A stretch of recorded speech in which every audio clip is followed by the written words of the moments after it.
এবং আমার কাছে হোয়াটসঅ্যাপ রয়েছে, হোয়াটসঅ্যাপের কমিউনিকেশনের স্ক্রিনশট রয়েছে। দেখুন এখানে মিডিয়া রয়েছেন, তাও চাল ভাঙার চেষ্টা, ঘর ভাঙার চেষ্টা, দেওয়াল প্রায় ভেঙে দেয়, জানলা দরজা ভেঙে দেয়। আমি আমার কাছে সব রেকর্ড রেখে দিয়েছি। পুরো ঘটনাটা ভিডিওগ্রাফি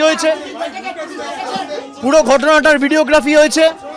হোয়াটসঅ্যাপের মাধ্যমে জেলা পুলিশ সুপার, আইসি সবাইকে আগে থেকে অ্যালার্ট করা হয়েছে যে এখানে কিছু বহিরাগত লোকেরা জমায়েত করেছে, আপনারা ফোর্স পাঠান, ব্যবস্থা নিন।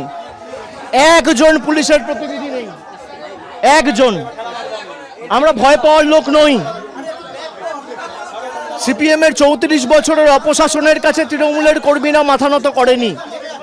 বিজেপি যদি ভাবে ধমকে চমকে আমরা ঘরে ঢুকে যাব, তারা মূর্খের স্বর্গে বাস করছে। কিন্তু যে পরিস্থিতি আজকে এরা তৈরি করেছে, আমার মনে হয় সিপিএমের বা ওই মধ্যযুগের বর্বরতাও এদের কাছে লজ্জা পাবে। যেভাবে মানে মাথাটা বেঁচে গেছে খালি আমার একটা হেলমেট পরেছিলাম বলে। আমার এখানে যারা সহকর্মীরা ছিল এরা বুদ্ধি খাটিয়ে একটা হেলমেট, দুটো হেলমেট জোগাড় করে রেখেছিল, বললো দাদা এটা মাথায় পরে নিন। আপনি দেখুন আমার জামা কাপড়ের অবস্থা।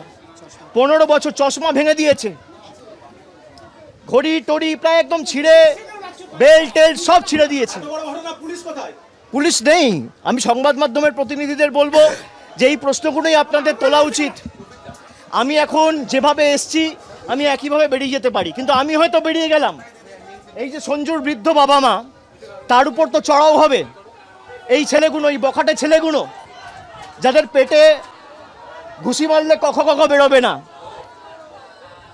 আমাকে বাইরে থেকে স্লোগান দিচ্ছে চোর, আর বাংলার বর্তমান মুখ্যমন্ত্রীকে নির্লজ্জ দোকান কাটার মতো হাত বার করে টিভির পর্দায় 5 লক্ষ টাকা ঘুষ নিতে দেখা গেছে। বাংলার কোনো মুখ্যমন্ত্রীকে টিভির পর্দায় আজ পর্যন্ত স্বাধীনতার পর এইভাবে নির্লজ্জভাবে কেউ টাকা নিতে দেখেনি। একমাত্র এই বিজেপির মুখ্যমন্ত্রী বর্তমানে, যিনি চুরি করে মুখ্যমন্ত্রী হয়েছে, যার মাথার উপর ইডি সিবিআই কেস ঘুরছে। Sir, we have seen that you also attacked during visit. You are also attacked. No CRPF shot there. Sir, what's Nothing. They want to kill me.